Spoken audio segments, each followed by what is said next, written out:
The town of Willowbrook was picturesque but steeped in tradition, where the church steeple cast a long shadow over the lives of its residents. For Father Benedict, the church wasn't merely a place of worship. It was a seat of moral authority. His sermons, full of fire and brimstone, commanded loyalty and fear. But beneath the facade of righteousness lay a man whose heart was hardened by prejudice. Danielle was an anomaly in Willowbrook, the only black woman in a predominantly white town. She had moved there for work, taking a job as a nurse at the local clinic. Her warmth and compassion quickly won over her patients, though the same could not be said of the wider community. To many, her presence was a quiet disturbance in the town's carefully curated uniformity. Ethan, on the other hand, was a golden boy, blonde-haired, blue-eyed, and charming. He was the son of one of Father Benedict's closest friends. But Ethan carried a secret that weighed heavily on him. As a young gay man, he had spent his life masking his true self under layers of forced smiles and calculated silences. His parents, devout followers of Father Benedict, would never accept him as he was. It was at a church-organized charity event that Danielle and Ethan first crossed paths. The church had initiated a drive to provide supplies for the homeless, and both volunteered to help. While packing food bags in the basement, their casual conversations turned into deeper discussions. Ethan found Danielle's candor refreshing, her ability to speak openly about her struggles without bitterness a testament to her strength. Danielle, in turn, saw in Ethan a kind but deeply conflicted soul. Over the weeks that followed, their friendship grew. They began meeting outside the charity work, coffee at the local diner, long walks along the park trails, and whispered conversations in Danielle's small apartment. Their connection deepened into something neither of them had anticipated. For Ethan, Danielle represented acceptance and safety, a haven from the suffocating expectations of his family and church. For Danielle, Ethan was a gentle reminder that love could bloom even in the most barren of places. But Willowbrook was a town of watchful eyes and quick tongues. Rumors began to circulate. Whispers about the nurse and the preacher's protege grew louder, laced with speculation and disapproval. When Father Benedict overheard Mrs. Hargrove, the town's most notorious gossip, mention Ethan spending an unusual amount of time with Danielle, his suspicions were piqued. That evening, Father Benedict confronted Ethan at the rectory. "Why have you been spending so much time with that woman?" His voice was sharp, cutting through the stillness of the room. Ethan flinched but held his ground. "Danielle is a good person, Father. We're friends." "Friends?" Father Benedict sneered. "A man does not spend hours alone with a woman for friendship, especially not someone like her." Ethan's stomach twisted. He knew what Father Benedict meant by someone like her. It wasn't just about Danielle being a woman. It was about her being a black woman. The racial undertone in Father Benedict's words made Ethan's blood boil, but he bit his tongue. "You don't understand," Ethan said quietly. "No, you don't understand," Father Benedict shot back. "You have a duty to this community, to your family, and to God. Whatever entanglement you have with that woman ends now." Ethan left the rectory that night feeling trapped. He wanted to defend Danielle, to scream his truth, but fear choked him.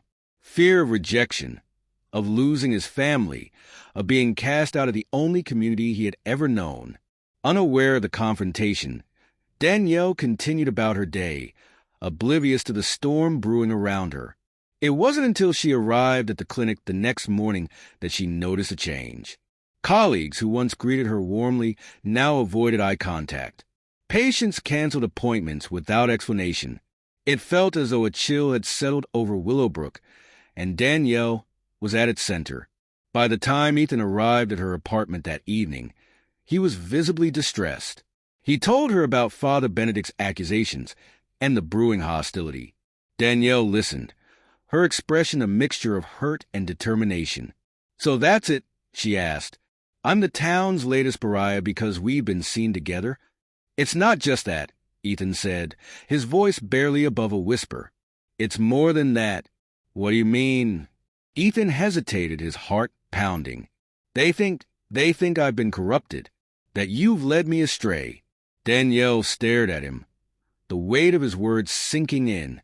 She understood what he wasn't saying. The town didn't just see her as a problem because of her race. They saw her as a threat to Ethan's purity, to his family's image, to the church's teachings. The realization left Danielle silent for a long moment. Then she straightened her shoulders. "Let them think what they want," she said firmly. "I'm not going to let their ignorance dictate how I live my life." Her strength gave Ethan a glimmer of hope, but deep down, he knew this was only the beginning. Father Benedict wouldn't let this go quietly. The storm that had been brewing was about to break, and they would have to face it together or risk being torn apart. Father Benedict wasn't a man who let suspicions linger. By the time Sunday service came around, he had decided to investigate further. As he stood at the pulpit delivering a sermon on moral purity and the dangers of sin, his sharp eyes scanned the congregation. Ethan sat with his parents, avoiding his father's gaze, while Danielle sat a few rows behind, her presence drawing subtle glances and hushed whispers. After the service, Father Benedict cornered Ethan in the vestry. "You've been avoiding me," he said, his voice steady but laced with menace. Ethan looked down, his hands clenching into fists. "I've been busy with that woman?" Father Benedict's words were harsh, each syllable sharpened by disdain. "You're destroying yourself, boy. Don't you see? She's leading you away from God's light." Ethan's patience cracked. "Danielle isn't leading me anywhere. She's a kind, loving person, and she cares about me more than you ever could." Father Benedict's face darkened. "You think this is about love? This is about sin. You've been deceived, and I won't stand by while you ruin your soul." But Ethan was already walking out, his heart pounding as he left the vestry. He couldn't bring himself to look back, even as Father Benedict called after him. The confrontation only fueled Father Benedict's resolve. That evening, he visited the town's unofficial hub of gossip, Mrs. Hargrove's tea room. As cups of Earl Grey were poured and slices of pound cake passed around, Father Benedict subtly steered the conversation toward Danielle. "It's troubling," he said, feigning concern. "Ethan seems to be spending an awful lot of time with someone outside our community." Mrs. Hargrove leaned forward, her eyes gleaming with curiosity. "You mean that nurse?" "Danielle." Father Benedict sighed heavily. "Yes, she's been a good worker, I'm sure, but sometimes people come to our town with intentions that aren't godly." By the next morning, the rumor mill was in full swing. Stories about Danielle's supposed influence on Ethan ranged from whispers about her seductive ways to outright accusations of witchcraft. When Danielle arrived at the clinic, the cold stares from her colleagues were impossible to ignore. The breaking point came later that week. Danielle had volunteered to help decorate the church for an upcoming charity event. She arrived early, carrying a box of flowers, only to find Father Benedict waiting for her in the empty nave. His face was as stern as the stone saints lining the walls. "Miss Danielle," he began, his tone measured but icy, "I think it's best if you step back from church activities for a while." Danielle frowned. "Why, I've done nothing wrong." "You've been distracting some of our members," he said, his words deliberate. "It's causing unrest. We need to preserve the sanctity of this house of God." Danielle's chest tightened. She knew what he meant, but she refused to back down. "With all due respect, Father, my relationship with Ethan is none of your business, and it certainly doesn't threaten the sanctity of this church." Father Benedict's eyes narrowed. "Your relationship is an abomination. You're corrupting a good young man, and I won't allow it." Danielle's voice rose, echoing through the empty church. "You preach love and acceptance every Sunday, but the moment someone doesn't fit your mold, you turn on them. Isn't that the real sin?" Father Benedict's jaw tightened, his anger barely contained. "You have no idea the damage you've done, girl. Leave, before I make sure you regret staying." Danielle turned and walked out, her hands shaking but her head held high. As she stepped into the sunlight, She realized she wasn't just fighting Father Benedict. She was fighting the deep-seated prejudice of an entire town. That night, Ethan showed up at her apartment, visibly shaken. "I heard what he did," he said, stepping inside. "I'm so sorry, Danielle. This is all my fault." Danielle placed a hand on his arm. "This isn't your fault, Ethan. It's his. He's using his position to tear us down, and I won't let him." Ethan's eyes filled with tears. "I'm scared. If they find out about us, my family will never speak to me again. The church, it's my whole life." Danielle nodded, understanding his pain but unwilling to let fear dictate their actions. "You don't have to do anything you're not ready for, Ethan. But I won't let him shame me for loving you. If he wants a fight, he'll get one." Ethan looked at her, admiration flickering through his fear. "You're braver than anyone I've ever met." Danielle smiled faintly. "I've had to be, but we're in this together, right?" Ethan nodded, though his heart still quaked. Together, they would face whatever came next, even as Father Benedict's campaign against them grew more vicious. Father Benedict's campaign against Danielle and Ethan reached a boiling point the following Sunday. The church was packed as usual, with families seated in their regular pews. The choir hummed to him softly in the background, their voices creating an aura of calm that was at odds with the storm about to unfold. When Father Benedict took to the pulpit, his usual fire and brimstone demeanor seemed even more pronounced. His gaze swept over the congregation, lingering briefly on Ethan and his family before settling on Danielle. She sat alone near the back, her expression composed, though tension radiated from her stiff posture. "My dear brothers and sisters," Father Benedict began, his voice resonating through the church. "Today I must speak of sin, of corruption that seeks to infiltrate our lives and tear us from God's grace." The congregation murmured in agreement, some nodding their heads. Ethan stiffened in his seat, his face pale. Danielle remained still, her eyes fixed on the floor.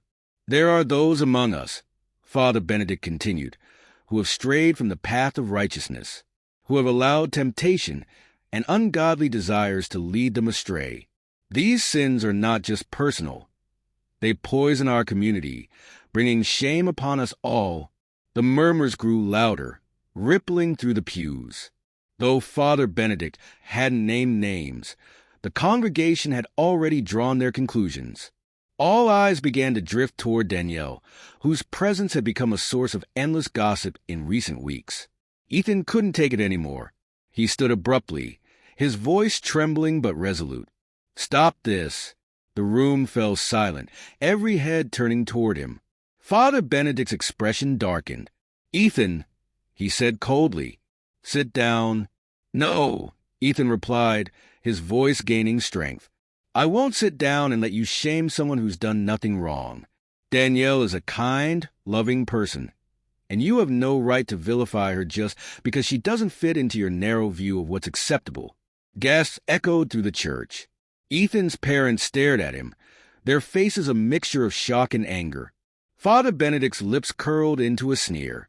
"You dare to defend her in the house of God?" "Yes, I dare," Ethan shot back. "Because this isn't about God. This is about your prejudice." After the service, the church courtyard buzzed with conversation. Ethan's outburst had left the congregation stunned. Some were impressed by his courage, while others were appalled by his defiance. Danielle left quietly, refusing to engage with the whispered accusations that followed her. That evening, Father Benedict gathered the church elders for an emergency meeting.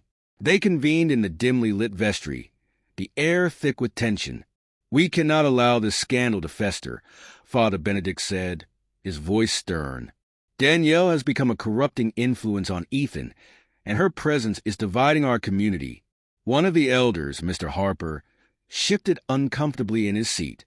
"What exactly are you proposing, Father?" "We must take a stand," Father Benedict replied. "Danielle must be excommunicated." The room fell silent. Excommunication was a rare and severe punishment, reserved for only the most egregious offenses. Mr. Harper hesitated.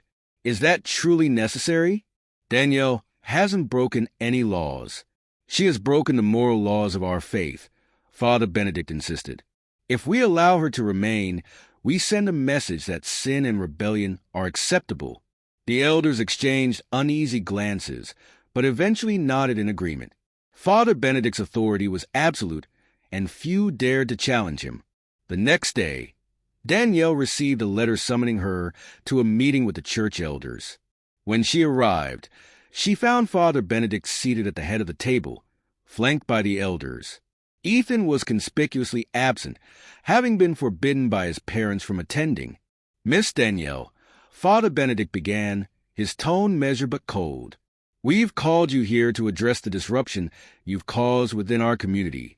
Danielle folded her arms. And what disruption would that be? You've led a young man astray, Father Benedict said, his voice rising slightly. You brought scandal and division to our church. Danielle met his gaze, her voice steady. I haven't led anyone astray. Ethan is a grown man who can make his own choices. If this community is divided, it's because of your intolerance, not my actions. Father Benedict's face darkened. Your defiance only confirms what we've suspected. You have no respect for this church or its teachings. I respect the teachings of love and acceptance, Danielle replied. But I won't bow to your hypocrisy. The tension in the room was palpable. One of the elders cleared his throat nervously. Father, perhaps we should. No, Father Benedict interrupted. The decision has been made. Miss Danielle, you are hereby excommunicated from this church. You are no longer welcome to attend services or participate in any church activities. Danielle felt a pang of hurt but refused to show it. She stood, her voice firm. You can excommunicate me from your church, but you can't excommunicate me from God's love. I'll pray for you. Father Benedict, you need it more than anyone. With that, she walked out, leaving the elders in stunned silence. Danielle's excommunication sent shockwaves through the community. For some, it was a necessary step to cleanse the church. For others, it was a stark reminder of how rigid and unyielding Father Benedict's grip on their faith had become. Danielle, however, refused to let the decision break her spirit. Though she felt the sting of rejection, she found solace in her work at the clinic, where her patients treated her with kindness and gratitude. Despite the growing whispers around town, Danielle held her head high, determined not to let prejudice define her. Ethan, meanwhile, was torn apart. His parents forbade him from seeing Danielle, and Father Benedict's sermons became increasingly pointed, veiled condemnations of their relationship. But Ethan's love for Danielle only grew stronger in the face of adversity. One evening, he sneaked out of his family's house and went straight to Danielle's apartment. I can't do this anymore, he said, his voice trembling as she opened the door. I can't sit in that church and listen to him tear you down. I love you, Danielle, and I'm not going to let him or anyone else decide who I can be with. Danielle smiled softly, tears brimming in her eyes. I love you too, Ethan, but this isn't just about us. This is about standing up to something bigger. Word of Ethan and Danielle's defiance began to spread. While some condemned them, others admired their courage. Quietly, a group of parishioners started meeting in secret to discuss the growing divide in the church. Among them was Mrs. Hargrove, who had been one of Father Benedict's staunchest supporters. I've been thinking, she said during one meeting, her voice uncharacteristically hesitant. Maybe we've been too quick to judge. Danielle's done nothing but good for this community, and yet we've treated her like an outsider. Is that really what our faith teaches? The sentiment resonated with others, and soon a quiet rebellion began to form. Parishioners started reaching out to Danielle, offering words of support and small acts of kindness. Some even stopped attending services, unwilling to condone Father Benedict's behavior. Father Benedict, however, was unrelenting. His sermons grew harsher, filled with fire and brimstone warnings about the dangers of moral corruption. But his flock was dwindling. Attendance at Sunday services plummeted, and the once vibrant church now felt hollow and cold. One Sunday, as Father Benedict prepared to deliver another sermon, he was met with an unexpected sight. Danielle standing at the entrance of the church. She wasn't alone. Behind her stood Ethan and a small group of parishioners, their expressions resolute. "What is the meaning of this?" Father Benedict demanded, his voice thunderous. Danielle stepped forward, her voice steady. "We're here to ask you a question, Father. What do you believe is the greatest commandment?" Father Benedict scoffed. "To love the Lord your God with all your heart, soul, and mind. You should know that." "And the second?" Danielle pressed. "To love your neighbor as yourself," he replied tersely. "What are you getting at?" Danielle's voice softened, but her words carried the weight of truth. "You've spent so much time preaching about sin that you've forgotten love. You've driven people away, not because they've done wrong, but because they didn't fit your idea of righteousness. That's not God's love. It's your pride." The room fell silent. Even those who had supported Father Benedict couldn't deny the power of her words. Ethan stepped forward, his voice filled with quiet strength. "You've taught me about God my whole life, Father, but Danielle taught me what it means to love. Isn't that what faith is supposed to be about?" Father Benedict's face reddened, but he couldn't find the words to respond. The congregation watched, their eyes shifting between him and the couple who had dared to challenge him. In the weeks that followed, the community began to change. Parishioners who had once shunned Danielle now welcomed her with open arms. Ethan's parents, though initially resistant, began to see the depth of their son's love and the goodness in Danielle's heart. Slowly, they started mending their fractured relationship. As for Father Benedict, he remained a figure of controversy. While some still clung to his teachings, many left the church, unwilling to follow a leader who had strayed so far from the principles of compassion and acceptance. Eventually, the church elders asked him to step down, citing the need for a new leader who could guide the community toward healing. Months later, on a sunny afternoon, Danielle and Ethan stood hand in hand in a small, intimate ceremony. Surrounded by friends and family, they exchanged vows, their love shining brightly despite the trials they had faced. As they kissed, a ripple of applause and cheers filled the air. Among the crowd stood Mrs. Hargrove, tears streaming down her face, and even Ethan's parents, who now embraced Danielle as one of their own. In her heart, Danielle knew the journey wasn't over. There would still be challenges, still moments of prejudice and pain. But she also knew they had built something stronger than hate, something rooted in love, resilience, and the belief that even in the darkest times, redemption was possible. And in the quiet of that joyful moment, as sunlight bathed them in warmth, Danielle whispered to Ethan, "We made it." "Yes," he replied, squeezing her hand. "Together, we always will."